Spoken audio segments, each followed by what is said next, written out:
Ladies and gentlemen, Ambassador Kathleen Stevens. Well, good evening. 안녕하십니까. Youn rocks.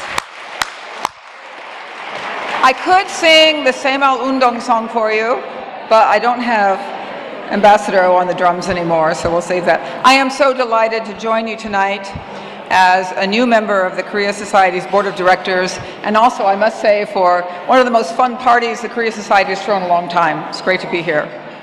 But even more, the reason I'm standing up here is because I am so honored and thrilled to be here tonight to introduce the 2015 recipient of the Van Fleet Award, the Korea Society's annual award for outstanding contributions to the promotion of U.S.-Korean relations.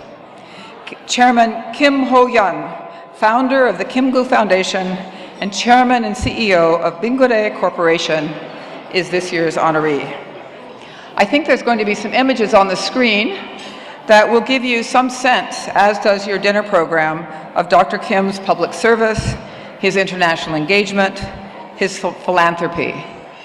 A National Assemblyman, an Air Force man, a Sogang University man, a hands-on ambassador for Habitat for Humanity, and founder of the Kim-gu Foundation.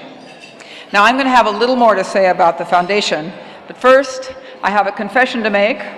I have another reason why I think Chairman Kim deserves the Van Fleet Award. Tom Byrne may agree with me because he may remember that way back in the 1970s, when Tom and I were both Peace Corps volunteers living in different parts of rural Korea, Bingore, Chairman Kim's company, came out with a new drink, and it was called Banana Uyu. Now, we didn't have, but yeah, you remember? We didn't have bananas in Korea then, except on the military bases, the black market. This was still the era of import substitution. And milk was rather exotic. So when Banana Uyu came on the market and came to the corner Kage in my town, life got a whole lot better. Right, Tom? So I was hooked. And it was so delicious, so modern, yet so Korean in its iconic plastic Korean tong. So Banana Uyu certainly improved U.S.-Korean relations for hundreds of Peace Corps volunteers. And in the ensuing 40 years, it went global. It's now sold more than 5 billion units worldwide. So the Korean wave, Korean soft power, Korean entrepreneurial imagination and reach, I saw its origins 40 years ago, sipping a Banana Uyu in Chungcheongnam-do. But that, of course, is only part of our story tonight.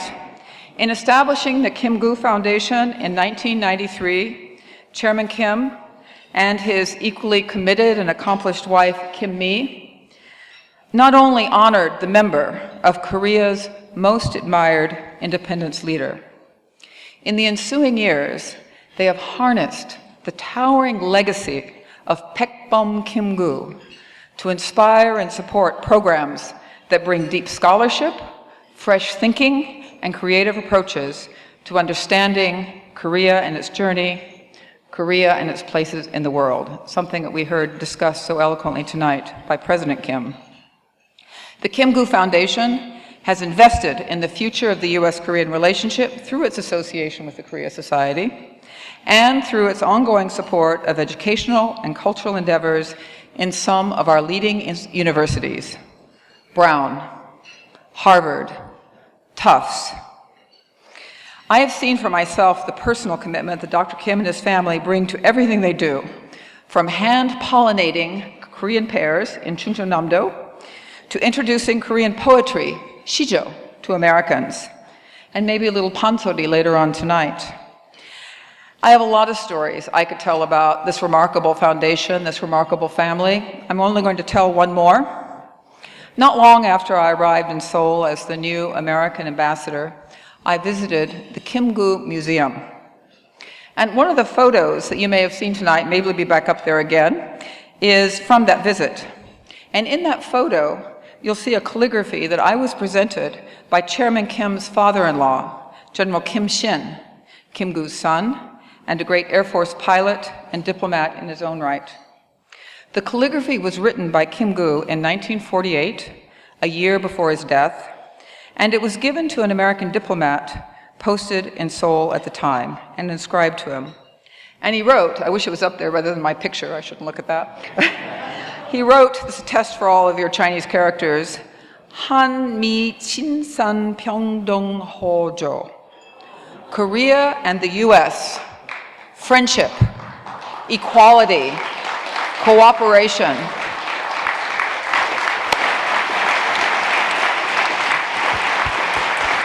That's how I felt.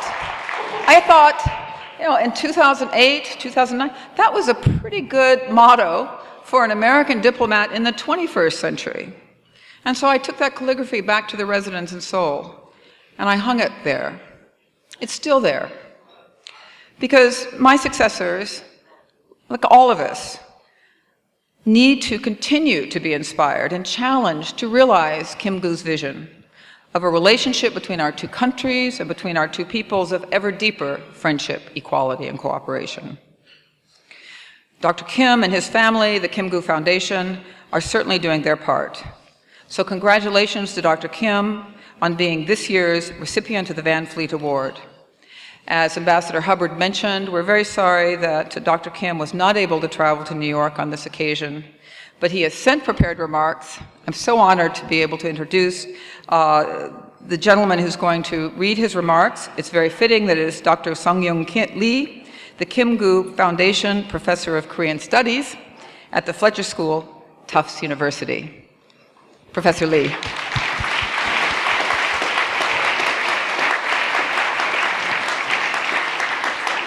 Thank you, Ambassador Stevens. Had we but time and world enough, I'm about to quote the most important popular sex seduction poem in the English language. Now I have your full and undivided attention, thank you. But had we time, I would spend the next 100 minutes talking more about the philanthropy and the special qualities of tonight's recipient of the prestigious Van Fleet Award. But as I feel in my back, time's winged chariot drawing near, hurrying near, I shall merely read the speech by Chairman Kim Ho-yeon. Good evening, ladies and gentlemen, Ambassador Thomas Hubbard, Ambassador Mark Minton, Ambassador Kathy Stevens, and distinguished guests. It's a great honor for me to share this evening with you, if only by this electronic medium and through so-and-so me. What a tremendous honor it is for me to receive the prestigious Van Fleet Award, despite the grave national challenge of partition and the war, the Korean War.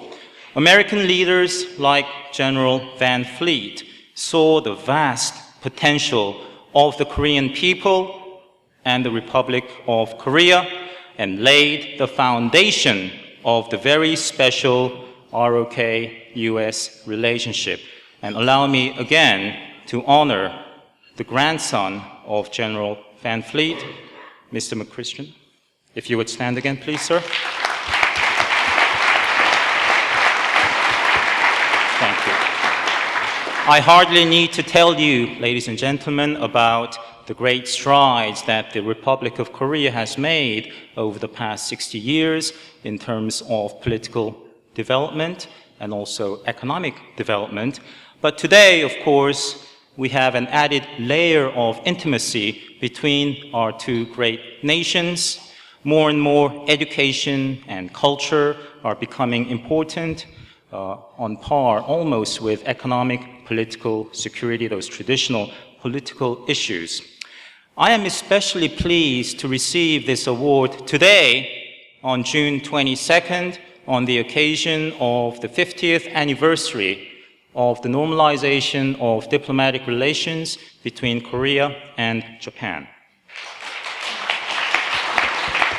Thank you. Over the past 70 years, Korea and Japan have enjoyed unprecedented growth, and the two nations today are really tacit allies, sharing values such as democracy, human rights, and market capitalism, and of course, the role of the United States in this transformation of these two countries in the post-1945 era is really hard to exaggerate.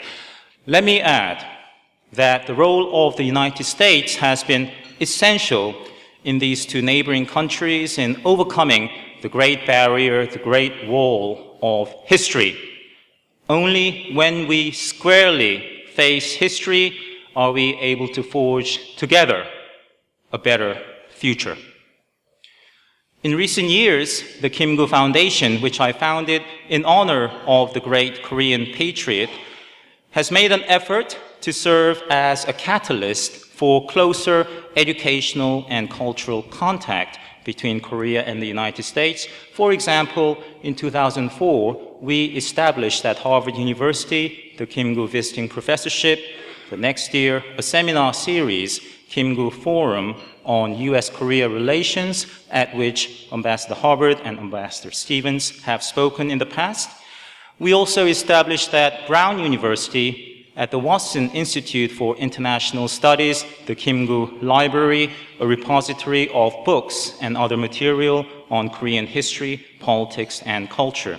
And at the Fletcher School of Law and Diplomacy at Tufts, we established in 2012, with help from the Korea Foundation, the Kim-gu Professorship in Korean Studies.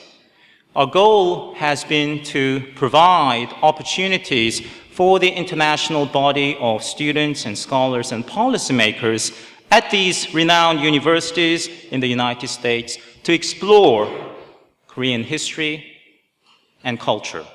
Our wish has been for them to sustain their long-term interest in and love for Korea. And in this light, we will continue to do our best, and this year, thanks to the leadership of Ambassador Hubbard, Ambassador Minton, Senior Vice President Stephen Norper, Senior Vice President Sophia Kang, we have been able to establish, I'm pleased to report, the Kim-gu Professional Series at the Korea Society which has worked hard for the past, nearly 60 years to represent Korea, the friendship and cooperation between Korea and the United States here in New York City, the global hub of international commerce, culture, and media. And let me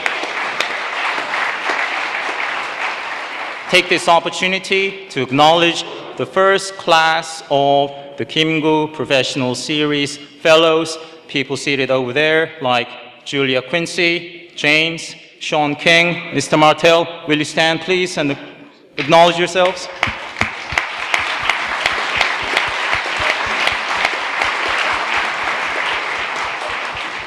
As Ambassador Stevens mentioned just now, Kim-gu, the great Korean patriot, Kim-gu emphasized Korea's special relationship with the United States, often speaking of Korea-US friendship, equality, and mutual cooperation.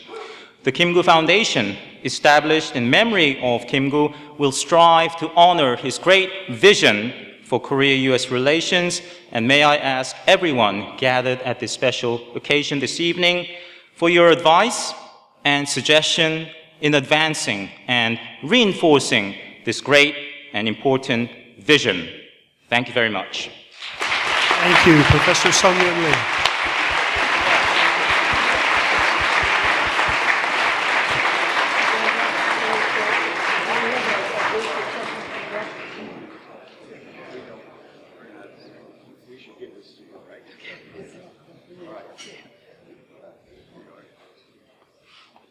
Well, Ambassador Stevens, in gratitude for the Kim-gu Foundation's contributions to our mutual goals, our aspirations for U.S.-Korea relations, let me present this to you for Chairman Kim. Thank you.